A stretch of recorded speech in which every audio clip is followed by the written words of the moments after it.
ମଞ୍ଚସ୍ଥ କରିବାକୁ ଯାଉଛନ୍ତି କୁନି କୁନି ପିଲାମାନେ ଗୋଟିଏ ସୁନ୍ଦର ନାଟକ। ଆଉ ସେହି ନାଟକର ନାଁଟି ହେଉଛି ଦରଜା। ନାଇଁ, ଏଠି ତ କିଛି ଦରଜା ନାହିଁ, କଣ ଖୋଲା ହବ ସେତେଟା ଆପଣ ନାଟକରେ ହେଲା ପରେ ଜାଣିବେ। ମୁଁ ଯେତିକି ଜାଣିଛି ତା ବିଷୟରେ ସଂକ୍ଷେପରେ କିଛି କହିବାକୁ ଚାହୁଁଛି। ଯେତେବେଳେ ପିଲାଟା ଜନ୍ମ ହୋଇଥାଏ ସେତେବେଳେ ସେ ହିନ୍ଦୁ ମୁସଲମାନ ଧନୀ ଗରିବ ଉଚ୍ଚ ନିଚ ହୋଇନଥାଏ। ଆମେ ଯେତେବେଳେ ବଡ଼ ହୋଇଥାଉ ତା ଦେହରେ ମୋହର ମାରି ଦେଇଥାଉ, ଇଏ ହିନ୍ଦୁ ସେ ମୁସଲମାନ ଆଉ କିଏ ଖ୍ରୀଷ୍ଟିଆନ, ଚାଲନ୍ତୁ କରଟାଣି ଦେଇ ସେମାନଙ୍କୁ ଉତ୍ସାହିତ କରି ମଞ୍ଚକୁ ଡାକିବ।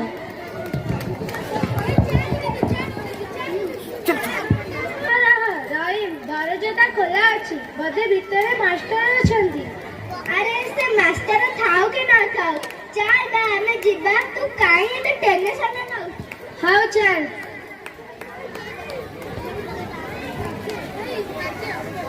ବାଃ, ଭାରି ବଢିଆ ଅଛି। ଏ ପିଲେ ପାଠ ପଢ ପାଠ ପଢ। ଆରେ ଏଗୁଡିକ କାହିଁକି ପଡିଛି?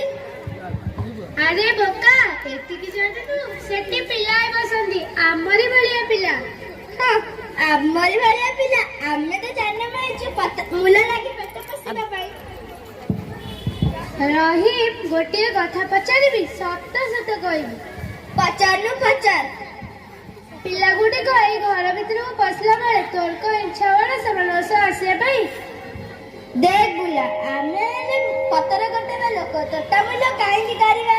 ଏଠିକି ଆସିଲେ ଖାଇବା କଣ? କିଏ ଦେବେ ଖାଇବାକୁ?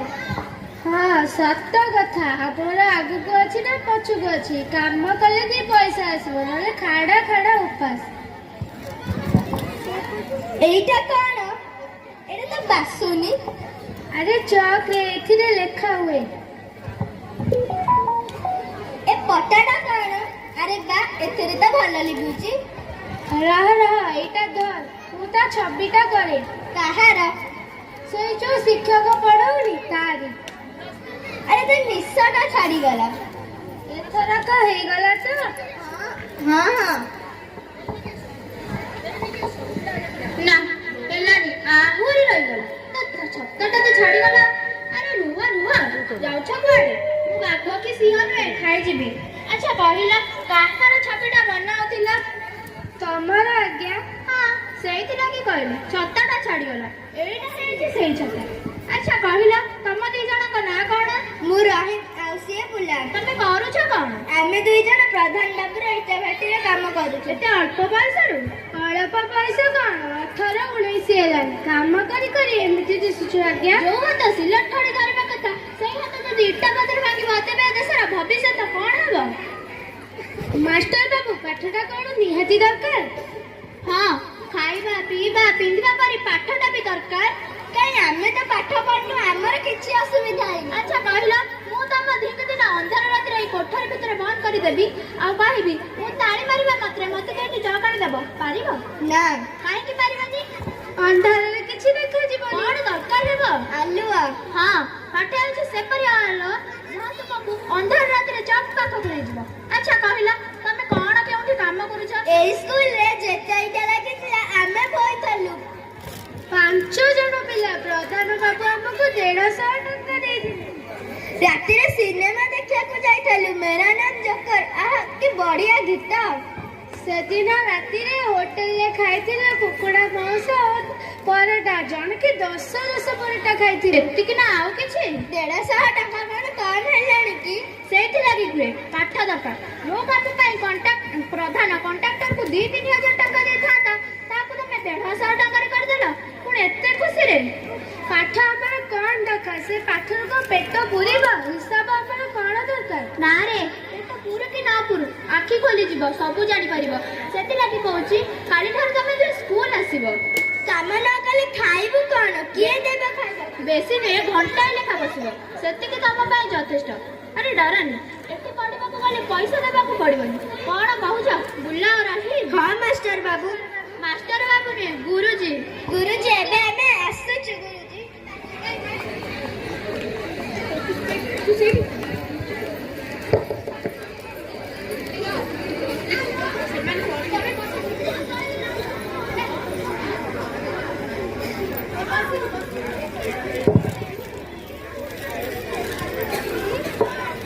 ଅରଣାମୟ ରହିଛି।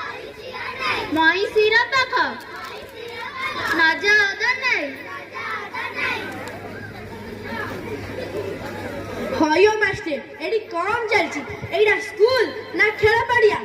ଧୀର ସ୍ଥିର ହୁଅନ୍ତୁ। କଣ ହୋଇଛି ଟିକେ କୁହନ୍ତୁ। କଣ ନ ହୋଇଛି କୁହନ୍ତୁ? ଏଇଟା ହଉଛି ବିଦ୍ୟାଳୟ। ଆ ପ୍ରତି ଅନ୍ୟାୟ କରୁଥିବା ଲୋକକୁ କେବେ ବି କ୍ଷମା ଦିଆଯିବ ନାହିଁ। କିଏ ଅନ୍ୟାୟ କଲା? ତମେ କରୁଛ ଅନ୍ୟାୟ। କଣ କହୁଛନ୍ତି ଆପଣ? କଣ କହୁଛନ୍ତି ମାନେ ଏଇଟା ହଉଛି ବିଦ୍ୟାଳୟ। ଏ ବିଦ୍ୟାଳୟରେ ଭଦ୍ରଲୋକ ପଢନ୍ତି। ତମେ ରାସ୍ତାଘାଟ ଯାହାକୁ ନାହିଁ ତାକୁ ଗୋଟେ ଆଣି ଏଠି ବସେଇ ଦବ। ଆପଣଙ୍କର ବୁଝିବାର ଭୁଲ ହେଲା। ଏଇଟା ହେଉଛି ସରକାରୀ ବିଦ୍ୟାଳୟ। ବିଦ୍ୟାଳୟ ପାଇଁ ଉଚ୍ଚ ନିଚ ଧନୀ ଗରିବ ହିନ୍ଦୁ ମୁସଲମାନ ସମସ୍ତେ ସମାନ। ତେବେ ଏଠି ଜାତି ଧର୍ମ ବର୍ଣ୍ଣର ପ୍ରଶ୍ନ ଉଠୁଛି କେଉଁଠାରୁ? ବାଜ୍ୟ କଥା ବନ୍ଦ କର। ଏ ସ୍କୁଲ ମୁଁ ତିଆରି କରିଛି। ସେଥିପାଇଁ ସରକାର ଆପଣଙ୍କୁ ଟଙ୍କା ପୈଠ କରିଛନ୍ତି। ଆଉ ଯଦି ସବୁ କଣ୍ଟ୍ରାକ୍ଟର ଅଡି ବସିବେ ତେବେ ତିଆରି କରୁଥିବା କୋଠବାଡ଼ି ତ ସେମାନଙ୍କର। ତେବେ ଦେଶ ଚଳିବ କେମିତି? ବାଜ୍ୟ କଥା ବନ୍ଦ କରନ୍ତୁ। ବାଜ୍ୟ କଥା ଶୁଣିବାକୁ ମୋ କତିରେ ବେଳ ନାହିଁ। କାଲି ସକାଳେ ଯେଉଁମାନେ ମୋରି ଘରେ କାମ କଲେ ସେଇମାନେ ପୁଣି ମୋ ପୁଅ ସାଙ୍ଗରେ ପାଠ ପଢିବେ, ତା କେବେ ହୋଇପାରିବ ନାହିଁ। ଯୁଗ ବଦଳିଲାଣି ବାବୁ। ଚୁପ୍, ତୁ କିଛି ଜାଣିନ। ତମେ ବାରବୁଲା ପିଲା ଅଛୁବ ପିଲା, ତମେ କଣ ପାଠ ପଢିବ? ସେ କଣଟା ଭୁଲ କହିଲା? କଣ ସେ ଭୁଲ କହିନି? ଏ ସ୍କୁଲ ମୁଁ ତିଆରି କରିଛି। ଏ ଗାଁ ହଉଛି ମୋର, ଏ ମାଟି ହଉଛି ମୋର। ଏ ସ୍କୁଲ ଆଇନ କାନୁନ ମୁଁ କିଛି ଦେଖିବି ନାହିଁ। ସେ ଅଧିକାର ସେମାନଙ୍କର ଅଛି। ଆଉ ସେଇଠି ପଢିବା ପାଇଁ ସେଇଟା ଆମ ଗଣତନ୍ତ୍ର ସେମାନଙ୍କୁ ଯୋଗାଉଅଛି। ଆଜ୍ଞା କଣ ଆପଣ ମତେ ଅଧିକାର ସେ କହୁଛନ୍ତି? ଆଜ୍ଞା ଥରେ କହିଛି ସେମାନଙ୍କର ପଢିବାର ଅଧିକାର ଅଛି। କିଛି ଅଧିକାର ନାହିଁ। ସେମାନେ ବାରବୁଲା ପିଲା, ତାଙ୍କର କଣ ପାଠ ପଢିବାର ଅଧିକାର ଅଛି? ବାପା ଗୁରୁଜୀ ଠିକ କହିଛନ୍ତି। ଚୁପ୍, ତୁ ଛତ୍ର ଜାଣିଛୁ, ଚାଲ ଘରକୁ। ମୋ କଥା ଟିକେ ଶୁଣନ୍ତୁ ପ୍ରଧାନ ବାବୁ, ଶୁଣନ୍ତୁ ଟିକେ କଥା। କେତେ ବଡ ଏଜିଦିଆ ଲୋକ।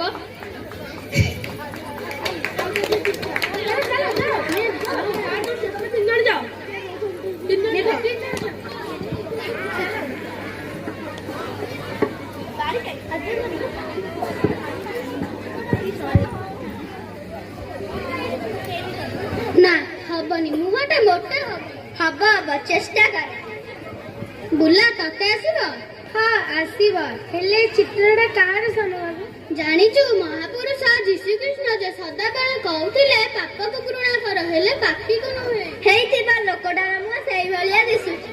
ବଡ ବାବୁ ଦେଖିଲେ ମାରି ପକେଇବେ। ନେ ପେନ୍ସିଲ ରବର ଅଛି, କର। ବାପା ଘରେ ନାହାନ୍ତି, ତୁ ଆରାମରେ ବସି କର। ସାନ ବାବୁ ହଉଛି କି ନାହିଁ? ବଢିଆ, ଏକଦମ ବଢିଆ। ତୁ କେମିତି କରୁଛୁ ମତେ ଟିକେ ଶିଖେଇ ଦଉନୁ? ମୋ ହାତକୁ ଦେଖ, ସବୁ ଜାଣିଯିବ। ହଉ ହଉ।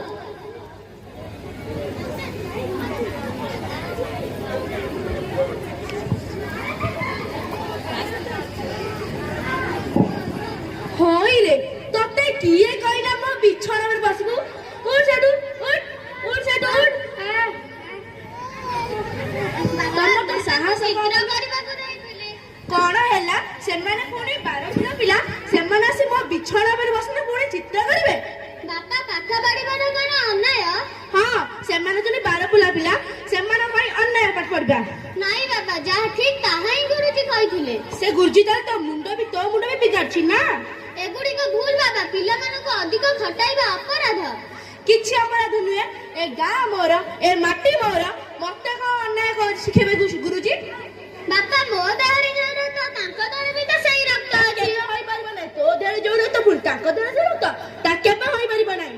ବାପା ଛୁଆ ଭେଦଭାବ କେବେଠୁ ଲୋପ ପାଇଗଲାଣି। କିଛି ଲୋପ ପାଇ ନାହିଁ। ସବୁ ଆମ ଗାଁରେ ଚାଲିଛି, ସବୁ ଚାଲୁଛି ଆମ ଗାଁରେ। ଛୁଆ ଗୁରୁଜୀ କହିଥିଲେ ଏସବୁ ଆଇନ ଦୃଷ୍ଟିରୁ ଦଣ୍ଡନୀୟ।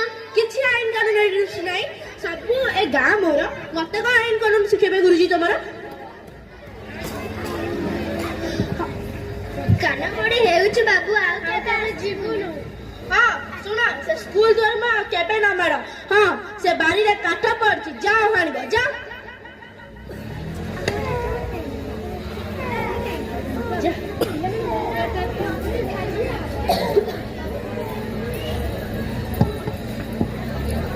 ପିଲେ କାଲି ଯୋଉ ପାଠ ଦେଇଥିଲି ସବୁ କରିଦେଇଛ? ଆରେ ଆଜି କାହିଁ ସତ୍ୟ ଆସିନି? କାହିଁ ସେ କୋଉଠି ଦେଖାଉନି? ସେ କାହିଁ ଆସିନି କାହିଁକି? ଆଜ୍ଞା ଗୁରୁଜୀ, ଆମେ ତାଙ୍କ ଘରକୁ ଯାଇଥିଲୁ। ସତ୍ୟ ମତେ ଚିତ୍ର କରିବାକୁ କହିଲା। ମୁଁ ଚିତ୍ର କରୁଥିବା ବେଳେ ସତ୍ୟର ବାପା ଆସି ଆମକୁ ବହୁତ ବାଡେଇ ପିଠି ଫଟେଇ ଦେଇଛନ୍ତି। ଦେଖୁନାହାନ୍ତି, ଦେଖନ୍ତୁ। ହଉ ହଉ ହଉ ବସ ଜଲ୍ଦି ବସ ପାଠ କର।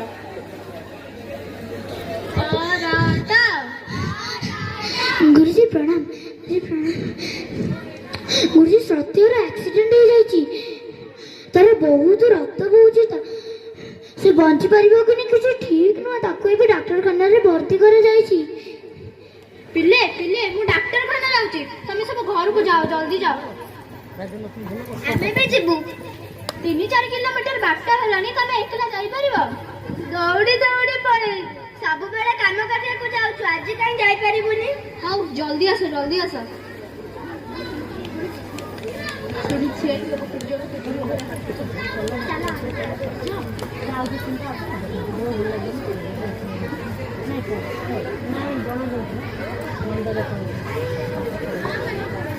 ମାଷ୍ଟର ମାଷ୍ଟର ମୋ ପୁଅ କେମିତି ଅଛି? ମୋ ପୁଅ କାହିଁ? ମୋ ସତ୍ୟ ତ କୋଉଠି ଦେଖା ଯାଉନାହିଁ ମାଷ୍ଟର ବାବୁ। ଟିକେ ଧୈର୍ଯ୍ୟ ଧରନ୍ତୁ। ତାର ଆକ୍ସିଡେଣ୍ଟ ହେଇଯାଇଛି, ତା ଦେହରୁ ବହୁତ ରକ୍ତ ବୋହିଯାଇଛି, ସେ ଏବେ ଚିକିତ୍ସିତ ହେଉଛି। ମୁଁ ଏବେ କଣ କରିବି ମାଷ୍ଟର ବାବୁ? ମୋ ସତ୍ୟ ବିନା ମୁଁ ବଞ୍ଚି ପାରିବି ନାହିଁ। ସତ୍ୟ ମୋର ଗୋଟିଏ ବୋଲି ପୁଅ ମାଷ୍ଟର ବାବୁ। ତା ପାଇଁ ଯେତେ ରକ୍ତ ଦରକାର ମୁଁ ମୋ ନିଜ ଦେହ ଦେବି ମାଷ୍ଟର ବାବୁ। କିନ୍ତୁ ଆପଣଙ୍କ ରକ୍ତ ତ ମିଶିଲାନି। ଏବେ ମୁଁ କଣ କରିବି ମାଷ୍ଟର ବାବୁ? ମତେ ତ ଚାରିଆଡେ ଅନ୍ଧାର ଦେଖାଉଛି ମାଷ୍ଟର ବାବୁ।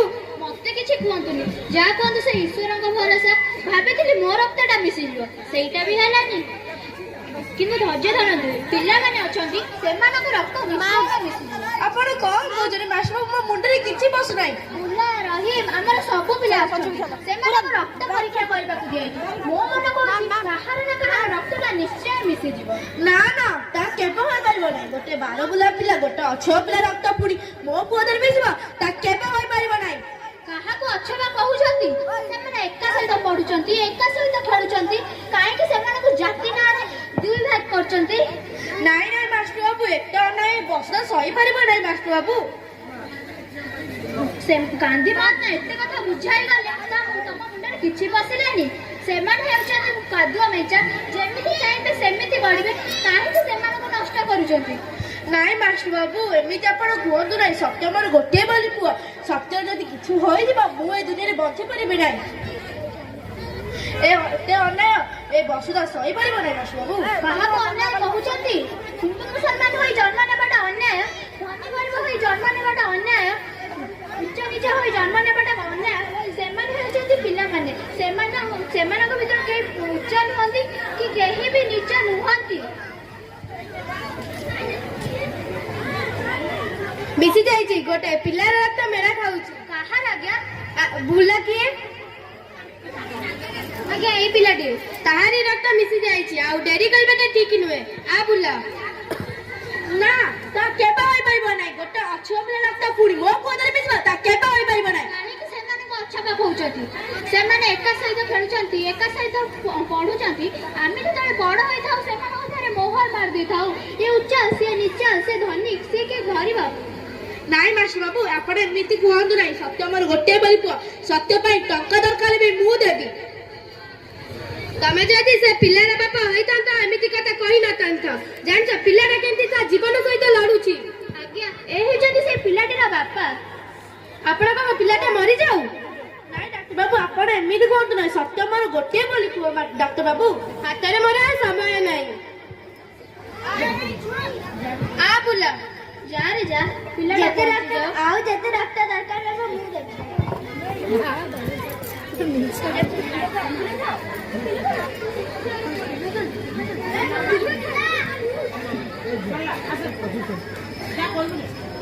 କଣ ହୋଇଛି ପ୍ରଧାନ ବାବୁ? ମାଷ୍ଟର ବାବୁ, ଆପଣଙ୍କୁ କଣ କାହିଁ ମୁଁ ଧନ୍ୟବାଦ ଜଣାଇବି? ମୋ ମୁଣ୍ଡରେ ତାହା କିଛି ପଶୁନାହିଁ। କଣ କହିବାକୁ ଚାହୁଁଛନ୍ତି ଆପଣ? ଆପଣ ଆଜି ମୋ ଆଖି ଖୋଲି ଦେଇଛନ୍ତି। ଉଚ୍ଚ ନିଚ, ଧନୀ ଗରିବ, ହିନ୍ଦୁ ମୁସଲମାନ ମୁଁ କିଛି ବୁଝିପାରୁନି। ଆଗ କୁହନ୍ତୁ, ସତ୍ୟ କିପରି ଅଛି? ସତ୍ୟ ବହୁତ ଭଲ ଅଛି। ସତ୍ୟ କାଲିଠାରୁ ସ୍କୁଲକୁ ଆସିବ ମାଷ୍ଟର ବାବୁ। ମୁଁ କିଛି ବୁଝିପାରିଲିନି। ମାନେ ସତ୍ୟ କାଲିଠାରୁ ସ୍କୁଲ ଆସିବ, ଆଉ ଆମ ଏ ସ୍କୁଲର ଦରଜା ସମସ୍ତଙ୍କ ପାଇଁ ଖୋଲା ରହିବ।